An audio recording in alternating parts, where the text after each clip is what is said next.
Hello there, this is Welsh ASMR 82. Hey, how you doing? So this is going to be a really short video today, just talking about the Premier League last round of results. I might, if I have time, pop into a couple of the other results as well, but I will do a full sort of end to the season for the big leagues in Europe video probably next week after Spain and Italy have finished, and France. But Germany and England have already finished, so let's take a little look at England, the Premier League, in this ASMR video.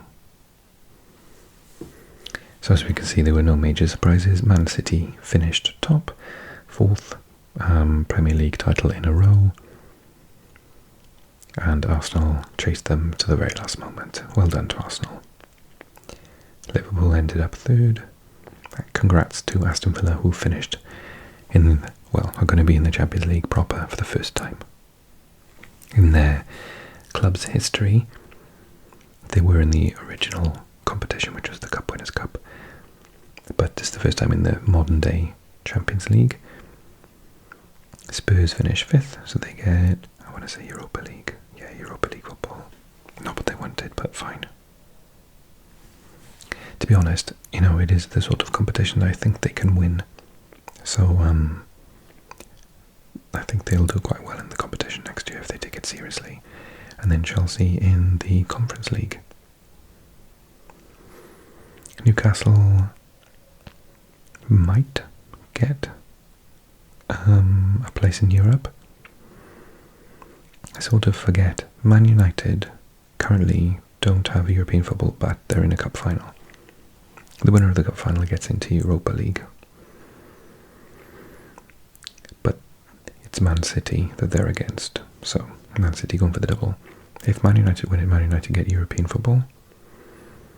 Nothing happens to Man City. If Man City win it, I think Chelsea gets Europa League and Newcastle gets Conference League.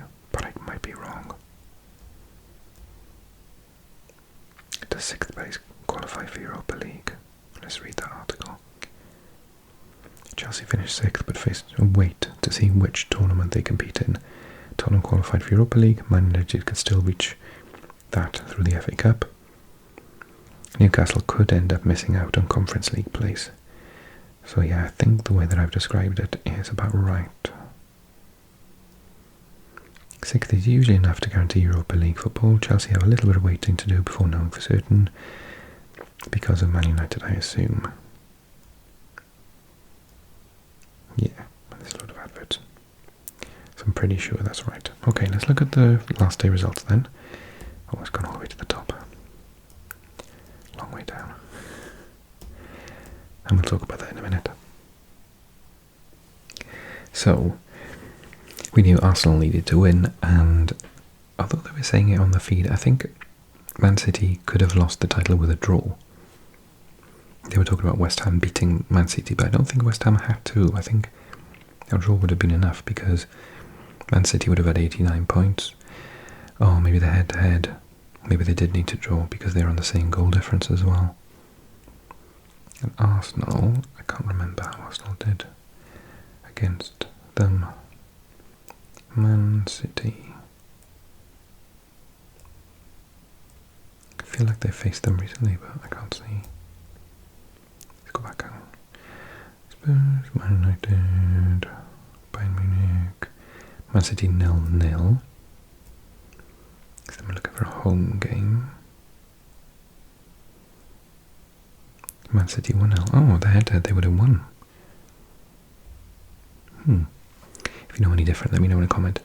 Okay. What was I doing? Fixtures. So Arsenal did beat Everton 2-1. A surprise but very good goal from Idrissa Gana Gueye from a free kick. Put them in a head shock lead, but Tomiyasu and then Kai Havertz right at the end.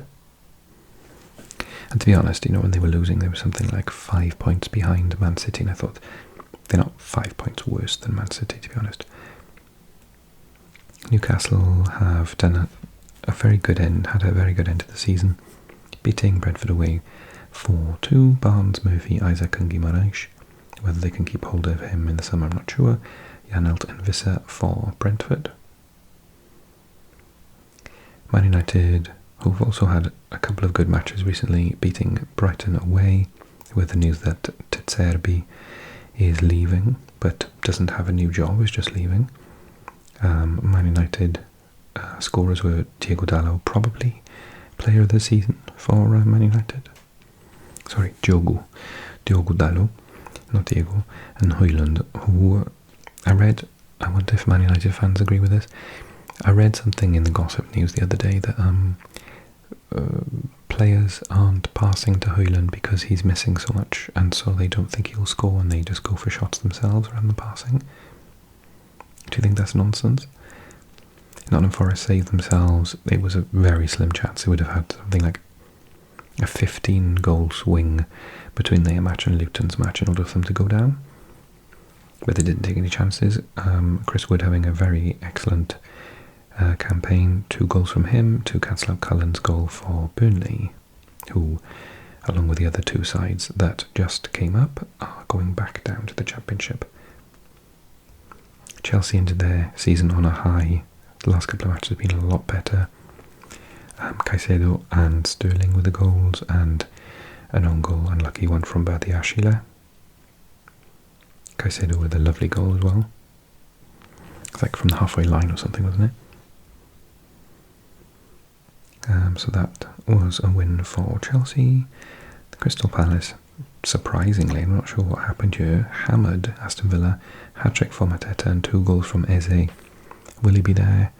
Will he be playing for Man United or someone else in the new season? We'll find out.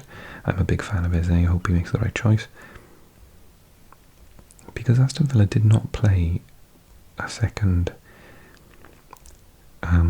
team. They played their first team. Watkins was playing, Diaby, Konsa, Longley.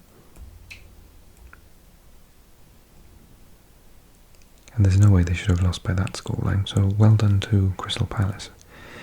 Liverpool sent off Jurgen Klopp on a high with a 2-0 win against 10-man Wolves. McAllister and Quansah with the goals. Farewell to one of the best managers, I think, that we've seen in this division. Well done to you, Mr. Jurgen Klopp. We'll miss your smile. And then Luton had, I'll say it for everyone, a Harry Wilson masterclass. Man of the match, 9.3. He set up the first one, set up the second one, didn't have anything to do with the third, and then scored the fourth. And last week I was only thinking, like, they didn't start him, and I was thinking, I think I want him to move, because he's technically our best player for Wales. And, you know, I want him to be playing week in, week out, even if that doesn't mean that he's in the Premier League. If that means he's either abroad or playing for the Championship, I'd rather that, but it shows he can do it in the Premier League. Okay, it was against Luton, but still. Luton have got some good results this year. So 4-2 Traore, 2 from Jimenez, 1 from Harry Wilson, Morris for the penalty, and Doty. And then the clincher. So I watched the match, and Foden scored in like 70 seconds or something. And it was a screamer from outside the box, and I thought, oh, do you know, this is going to be 5-0. And then he scored again on the 18th minute, and West Ham were just camped in their own box, to be honest, not even in their own half. And then all of a sudden, Kudu scored before half-time with this stunning bicycle kick, Pele kick, overhead kick from a corner. And the stadium just went flat. And Man City sort of adrenaline rush sort of finished, and then between then and Rodri scoring the 59th minute, not much happened, to be honest. And I think if it weren't for the fact that at that point Arsenal were drawing, actually they were losing at this point, I think, and then they scored almost immediately. Had they been winning, I think maybe Man City for like a little bit longer might have got nervous. The stadium was definitely nervous. It was when Foden scored his first 2 and they were 2-0 up. They were, you know, partying. They were doing the Poznan. all that stuff. And then all of a sudden that goal went in from Kudus, and West Ham had a couple of chances on goal at that point. And yeah, it was kind of a bit uncomfortable in the stadium, and then they scored the third and it was all okay. So well done to Man City, although I hate the fact that the same side wins it 4 years in a row, you know that. But, you know, anyway, well done. 1 year left on Guardiola's contract and he's more or less confirmed he's not renewing it, so we'll see what happens then. And then lastly, Tottenham, Kulusevski scored 2 and Porro scored a 3rd.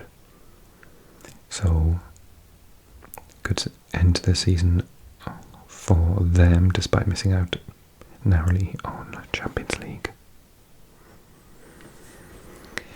Good game for the front line, and Maddison obviously. I think they need to get some new play. I think they need a new striker. I don't think Richarlison has done what he needed to do, and obviously losing Harry Kane has not helped. I think ideally Son would be playing on the left, and the striker, you know, a 20 goal a season striker would be playing in the middle. How many goals has Son got this year? Stats, Premier League, 17 goals and 10 assists. I mean, that's really impressive, isn't it? He's absolutely world class, but he's been the only one scoring. Johnson, I think, has got 5. I was looking at this the other day. Yeah, 5 with 10 assists. The 10 assists are very good. This is the FootMob app, and you can have a look at all the data. So it says stats, and you can have a look, for example, the goals. That's in the Premier League.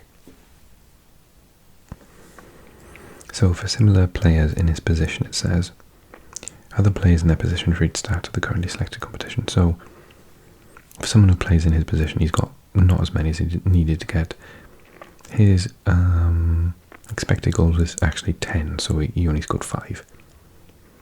But his assists are right up there with the best in the division.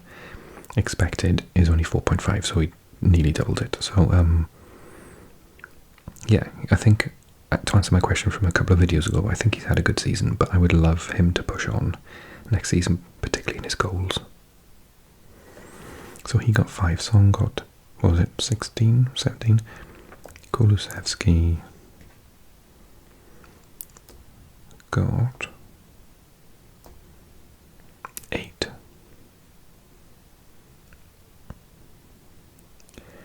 Maddison kind of stopped scoring after his injury, didn't he? 4, so he got fewer than Johnson. And then who's on the bench? They need some full-backs, I think. Yeah, there are not many people who are getting goals for them, are there? Richarlison, how many did he get in the end? Oh, 11 goals apparently. I don't remember those.